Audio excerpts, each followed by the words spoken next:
Good morning, students. Once again, we are together. We are doing the class 12 chapter biomolecules.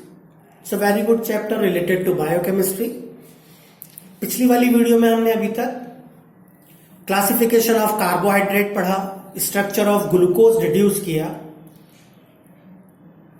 और उसके बाद हमने Fisher और Howarth फार्मूले पढ़े ग्लूकोज और फ्रक्टोज के। आज हम डाइसैकेराइड्स करेंगे, पॉलीसैकेराइड्स करेंगे। Today we will begin with the disaccharides. Disaccharides के बारे में बात करें। नाम से ही पता चल रहा है what is the mean of disaccharides.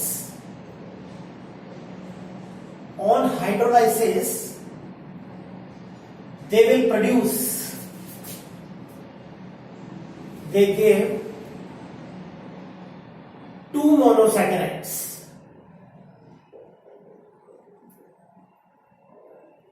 On hydrolysis they will give two monosaccharide units, उसको हम कहेंगे disaccharides.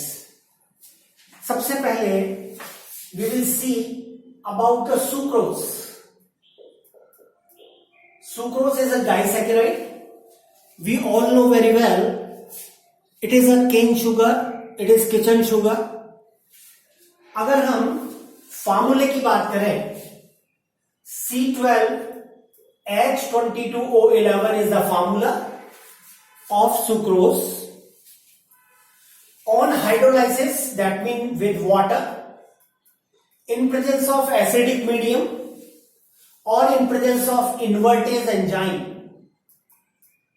in presence of acidic medium or in presence of invertase enzyme, it produces alpha glucose C6H12O6. It will produce alpha glucose and C6H12O6, that means beta fructose.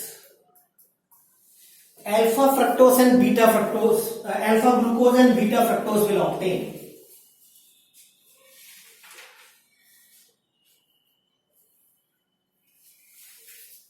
Okay, दोनों के फार्मूले same होंगे, हमने discuss किया था।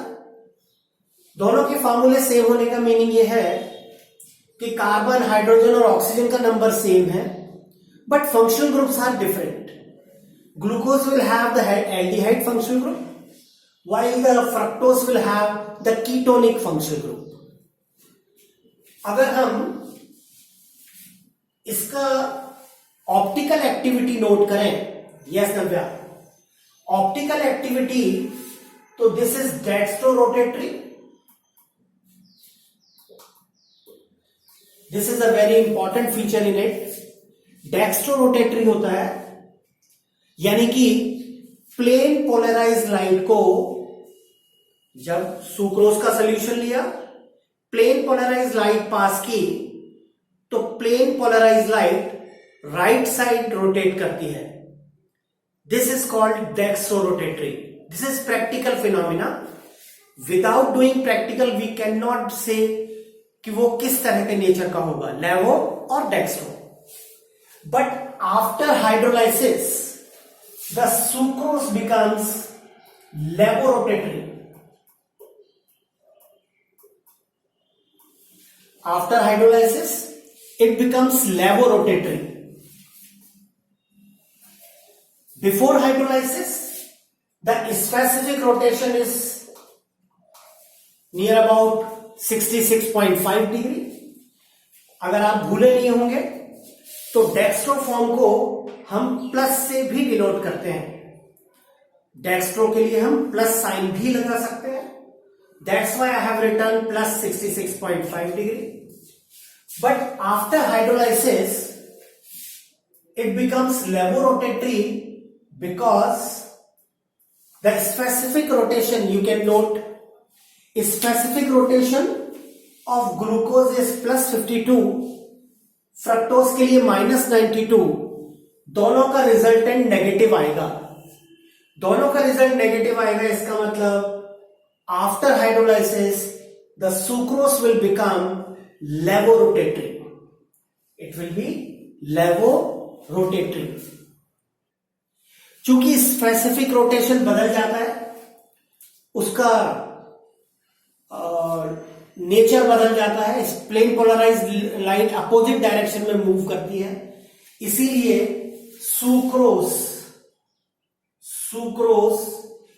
Is also known as invert sugar. इसीलिए हम sucrose को इनवर्ट शुगर भी कहते हैं, और इसीलिए इस एंजाइम का नाम इन्वर्टेज एंजाइम रखा गया। माइंडेड, जितने भी एंजाइम होते हैं उन सब में सफिक्स एज आता है। Ase is the suffix for all the enzymes. Okay, as far as reducing nature और non reducing nature part is concern, sucrose is non reducing sugar, it is non-reducing sugar. Non-reducing sugar का मतलब क्या है? We have discussed earlier कि sucrose will not react with Tollens reagent and Fallings reagent. Tollens और Fallings reagent से react नहीं करता। Now the question rises, why the sucrose is non-reducing sugar? Natural सी बात है, naturally absence of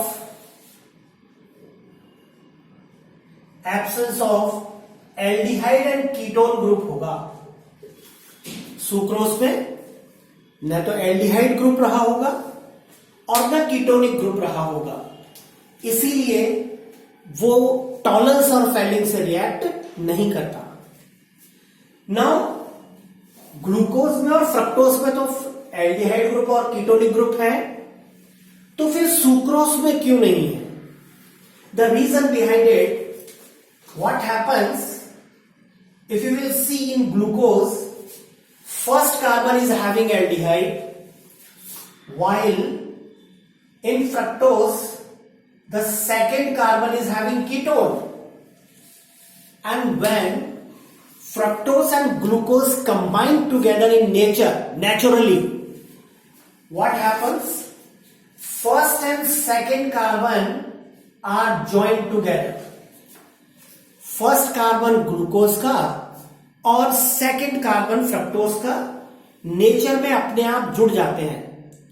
जब ये दोनों कार्बन आपस में जुड़ जाएंगे तो आप देख सकते हैं न तो एल्डिहाइड फ्री होगा रिएक्ट करने के लिए और न ही कीटोन फ्री होगा। तो जब एल्डिहाइड और कीटोन फ्री नहीं होगा तो फिर टॉलरेंस और फैलिंग से रिएक्शन नहीं होगी। यहां मेरा एक क्वेश्चन है, जब हमने एल्डिहाइड कीटोन चैप्टर पढ़ा तब मैंने आपको बताया कि केवल एल्डिहाइड ही टॉलरेंस और फैलिंग से रिएक्ट करते हैं, लेकिन मैं यहां आपको बार बार बोल रहा हूं aldehyde and ketone, aldehyde and ketone. भाई जब हमने एल्डिहाइड वाले चैप्टर में पढ़ा कि एसिड एल्डिहाइड और एसीटोन को कैसे डिस्टिंग्विश करोगे, तो एसिड एल्डिहाइड तो टॉलरेंस से रिएक्ट कर जाएगा जबकि एसीटोन नहीं करेगा, क्योंकि एसीटोन में कीटोन है। तो फिर मैं यहां क्यों कह रहा हूं कि रिड्यूसिंग शुगर वो होते हैं जिनमें एल्डिहाइड या कीटोन फंक्शन ग्रुप प्रेजेंट होता है। Can anybody answer of this question? Now listen carefully. Yes, now listen carefully. Ketone से कभी भी प्राइमरी अल्कोहलिक ग्रुप जुड़ा हो, कीटोन से कभी भी प्राइमरी अल्कोहलिक ग्रुप जुड़ा हो तो प्राइमरी अल्कोहलिक ग्रुप टॉलरेंस या फैलिंग्स के साथ एल्डिहाइड में कन्वर्ट हो जाएगा। टॉलरेंस और फैलिंग्स से पहले किस में कन्वर्ट होगा? प्राइमरी अल्कोहलिक ग्रुप एल्डिहाइड में कन्वर्ट हो जाएगा। As a result this aldehyde now can react with Tollens and Fehling's reagent. माइंडेड क्या हो जाएगा, पहले प्राइमरी अल्कोहलिक ग्रुप जो कीटोन से अटैच्ड है वो टॉलरेंस या फेलिंग से एल्डिहाइड में कन्वर्ट हो जाएगा और फिर एल्डिहाइड ग्रुप आराम से टॉलरेंस और फेलिंग से रिएक्ट कर जाएगा. Now the second disaccharide is lactose. We all know very well lactose is present in milk and on hydrolysis in presence of acidic medium or lactase enzyme. देखो आप वापस as आ रहा है, as suffix will come, alpha galactose and alpha glucose are obtain. 2 unit मिलेंगी, एक alpha glucose की और दूसरी अल्फा गैलेक्टोज की. इसीलिए मिल्क थोड़ा सा स्वाद में स्वीट होता है. ये रिड्यूसिंग शुगर है, यानी कि it can react with tolerance and Fehling's reagent. Tolerance और फेलिंग्स रिएजेंट से रिएक्ट कर सकता है. Now the question rises why it can react. क्योंकि अगर हम इसका स्ट्रक्चर देखें नेचर में तो this is the structure of lactose and lactose. What happens actually, first carbon of galactose is connected with 4th carbon of glucose. galactose का first carbon glucose के 4th carbon से जुड़ा रहता है. तो आप देखेंगे एक एल्डिहाइड फ्री रह जाता है रिएक्ट करने के लिए और इस फ्री एल्डिहाइड की वजह से ही लैक्टोज टॉलरेंस और फेलिंग से रिएक्ट कर जाता है. As a result it is reducing sugar. It is included in reducing sugar. Third one देखें जरा, तीसरा देखें. Third one is maltose. सबने सुना होगा maltose is present in malt. जौ में प्रेजेंट होता है. जौ में ये सब एनर्जी सोर्सेज है हमारे लिए. They provide energy for us. Maltose is also having the formula same C12H22O11. On hydrolysis of maltose, what we will obtain? When we will do the hydrolysis, it produces 2 molecules of alpha glucose. 2 unit मिलती है, दोनों same मिलती हैं और दोनों मिलेंगी alpha glucose की. Alpha glucose की यूनिट मिलती है, 2 यूनिट मिलने की वजह से डाइसैकेराइड कहलाता है. यहां पर माल्टेज एंजाइम भी हम ले सकते हैं. लेबोरेटरी में हम एसिडिक मीडियम में कराते हैं और बायोलॉजिकली जब हमारी बॉडी में वो ब्रेकअप होता है तो माल्टेज एंजाइम की वजह से होता है. Enzymes are present in our body. Yes, if you will see the reducing और non reducing nature, maltose is reducing sugar. Why the maltose is reducing sugar? The reason behind glucose का एक glucose का first carbon दूसरे glucose के 4th carbon से जुड़ता है. एक ग्लूकोज का फर्स्ट कार्बन दूसरे ग्लूकोज के 4th कार्बन से जुड़ेगा. Naturally you will C one aldehyde is free for the reaction with tolerance and valence reagent. और चूंकि रिएक्ट कर जाता है इसीलिए हम उसको रिड्यूसिंग शुगर कहते हैं. यानी कि लैक्टोज और माल्टोज रिड्यूसिंग शुगर हुए जबकि sucrose is non reducing sugar. हाँ, यहां हमने सुक्रोज का सोल्यूशन ले लिया और सुक्रोज का सोल्यूशन जब लिया इस सुक्रोज का और प्लेन पोलराइज लाइट पास की तो वो पहले के कंपैरिजन में, पहले का तो ये हुआ राइट साइड टर्न ले जाती है. यानी कि प्लेन पोलराइज लाइट अगर ऐसे जा रही है, after crossing the test tube it will rotate to the right side. लेकिन जब हम हाइड्रोलाइज कर ले, सुक्रोज को हाइड्रोलाइज कर ले, तो फिर वो लाइट टेस्ट ट्यूब को क्रॉस करने पर लेफ्ट रोटेट करती है। तो हम कहेंगे आफ्टर हाइड्रोलाइसिस सुक्रोज इज लेवोरोटेटरी। तो यहां तक हमने डाइसैकेराइड पढ़े, हम पॉलीसैकेराइड स्टार्ट करेंगे। उससे पहले मैं कहूंगा वीडियो को लाइक करना मत भूलिए, चैनल को सब्सक्राइब जरूर करिए, देखते रहिए मेरा चैनल।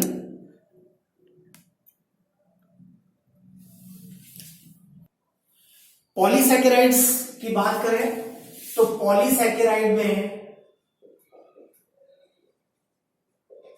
पॉली का मीनिंग है मैनी। पॉली मतलब मैनी, यानी कि जो हाइड्रोलाइसिस पर number of thousands of units produce करे, यानी कि produces number of units. Number of units को जो हाइड्रोलाइसिस पर प्रोड्यूस करे उन्हें हम कहेंगे पॉलीसैकेराइड्स। जैसे एक गुड एग्जांपल है starch. Starch is a polysaccharide. कभी स्टार्च खाया है हमने? Starch is present in wheat, in rice, in potato. It is a good energy source for us. Starch is having the formula C6H12H10O5 whole N. C6H10O5 whole N.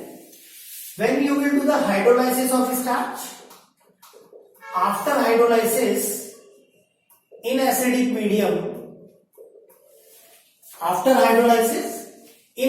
medium, it produces n molecules of alpha glucose units. N molecules of alpha glucose units will obtain.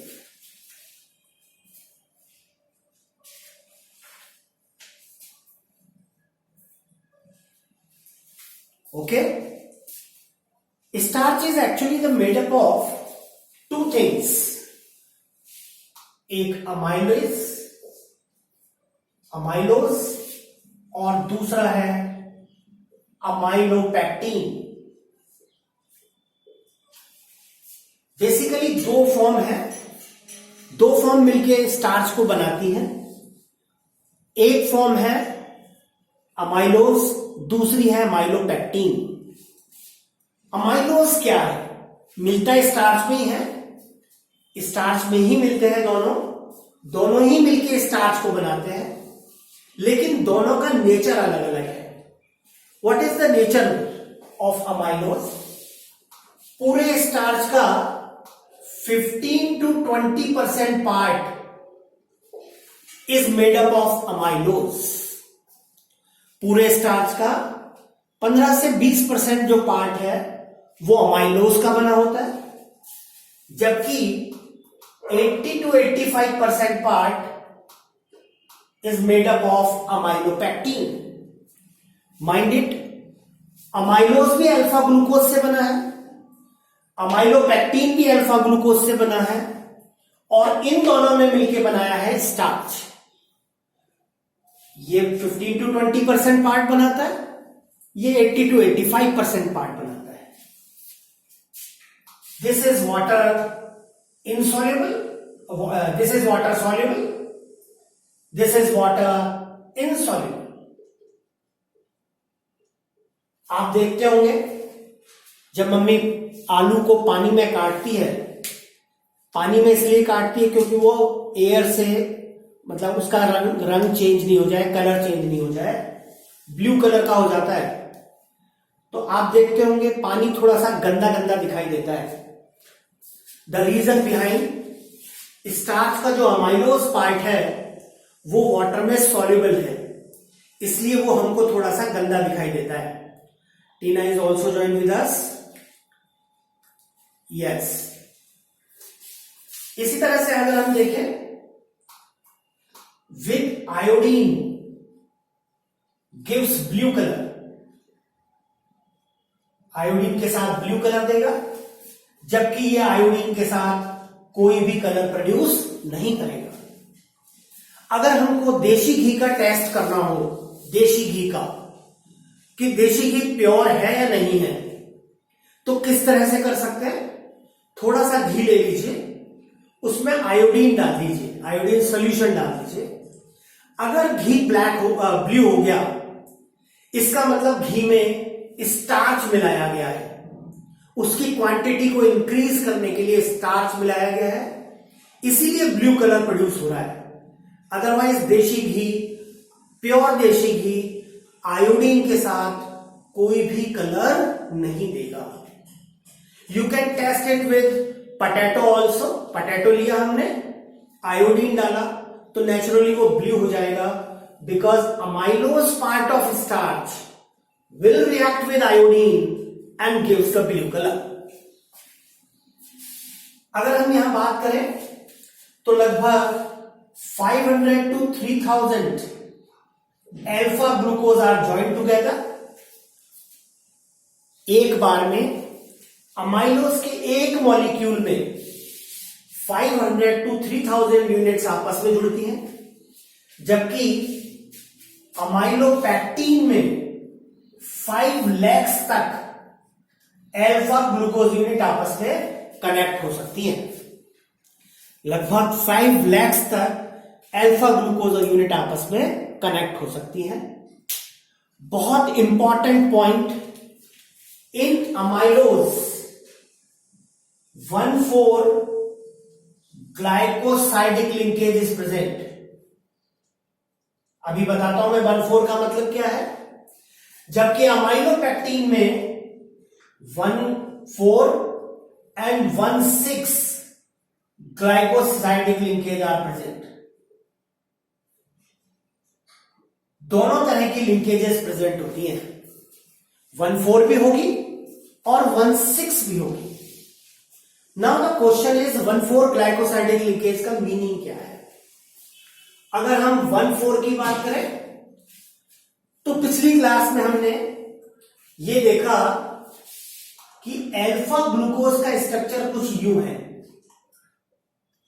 First carbon पर OH right side होता है। Alpha glucose के Howarth फार्मूले में आप देखेंगे, आप video में भी देख सकते हैं, फर्स्ट कार्बन पर OH राइट साइड है, तो हॉवर्थ फार्मूले में हम उसको नीचे बनाते हैं। दूसरा अल्फा ग्लूकोज का मॉलिक्यूल अगर हम लें, उसमें भी फर्स्ट कार्बन पर OH राइट साइड होगा और फोर्थ कार्बन पर भी OH राइट साइड होता है। You can compare with the Howarth formula. Nature में जब दो अल्फा ग्लूकोज यूनिट आपस में पास पास आती हैं, तो what happens, they lose water. As a result you will see दो ग्लूकोज के मॉलिक्यूल का फर्स्ट और फोर्थ कार्बन ऑक्सीजन से जुड़ जाता है। आसान बात है, ध्यान से देखिए। एक अल्फा ग्लूकोज का फर्स्ट कार्बन दूसरे अल्फा ग्लूकोज के फोर्थ कार्बन से आपस में जुड़ जाता है, वाटर का रिमूवल हो जाएगा और फर्स्ट और फोर्थ कार्बन आपस में ऑक्सीजन की हेल्प से कनेक्ट हो जाते हैं। इस लिंकेज को हम कहते हैं 1,4 glycosidic linkage. This is present in amylose. जबकि अमाइलोपैक्टीन में 1,4 तो होती ही होती है, along with that 1,6 glycosidic linkage is also present. तो अगर हम 1,6 की बात करें, then what will happen? This is 1,4, this is first carbon of one alpha glucose। दूसरा अल्फा ग्लूकोज ले लें, this is one another alpha glucose, one carbon, second, third, fourth, fifth and sixth is here। This is sixth carbon। एक alpha glucose का first carbon दूसरे alpha glucose के sixth carbon से आपस में ज्वाइन हो जाता है। एज अ रिजल्ट वाटर का रिमूवल हो जाएगा। Now you can see first and sixth carbon will join together by the help of oxygen. Oxygen की हेल्प से जुड़ जाते हैं। This is sixth carbon and this is first carbon. First and sixth carbon will join together by the help of oxygen. This is called 1,6 glycosidic linkage, which is present in amylopectin only. तो amylopectin में तो दोनों unit present, दोनों linkages present है, जबकि amylose में केवल 1,4 glycosidic linkage present है। यहां एक बात और ऐड कर दूं मैं, starch is non reducing sugar. It can not react with tolerance and Fehling's reagent. दोनों के साथ रिएक्ट नहीं कर सकता। जैसे स्टार्च एक पॉलीसैकेराइड है, in the same way cellulose is also one of the polysaccharide with us. Cellulose naturally found in plants having the same formula C6H10O5 whole N. When you will do the hydrolysis in presence of acidic medium, of course, then it will produce beta glucose units. कितनी मिलेगी? Lakhs, thousand lakhs we will obtain. और चूंकि बहुत सारी unit मिल रही हैं, इसीलिए हम उसको पॉलीसैकेराइड कहते हैं। जैसा हमने डिस्कस किया, पॉली का मतलब many units of monosaccharide will obtain. Cellulose is also non reducing. कोई बता सकता है why it will B non reducing? अब ये भी मैंने बताया, ग्लूकोज ही मिल रहा है, तो नेचुरली एक ग्लूकोज का फर्स्ट कार्बन दूसरे ग्लूकोज के फोर्थ कार्बन से जब जुड़ेगा तो फर्स्ट कार्बन पर ही एल्डिहाइड होता है। तो फर्स्ट कार्बन हमेशा फोर्थ से जुड़ गया तो aldehyde groups will not be present. That's why starch as well as cellulose are non-reducing. One another very important factor, human beings cannot digest. Human beings cannot digest नहीं कर सकते हम cellulose को, because of the reason in our body we do not have organ र्यूमन। गाय भैंस में र्यूमन नाम का organ होता है, इसलिए वो उसको बड़े इजीली डाइजेस्ट कर पाते हैं। इसीलिए हम उनको रूमिनेंट्स कहते हैं। अगर आपको याद हो, बचपन में पढ़ा होगा आपने, जो भी सेलुलोज को डाइजेस्ट कर सकते हैं उनमें र्यूमन नाम का ऑर्गन होगा और उन्हें हम रूमिनेंट्स कहते हैं। Okay, now so cellulose we cannot digest due to the absence of rumen. One more polysaccharide we have with us, that is glycogen. Glycogen is also having the same formula, C6H10O5 whole N, and it is known as animal starch. Glycogen is known as animal starch. क्यों कहलाता है animal starch? देखो, starch is the stored food of plant. Starch क्या है? Plants का stored food है। हमारा stored food कौन है? ग्लाइकोजन। हमारी बॉडी में ग्लाइकोजन स्टोर्ड रहता है whenever we will not have food, automatically the digestion of glycogen will takes place and our body will gain the energy. Okay? कहां कहां रहता है? The animal starch.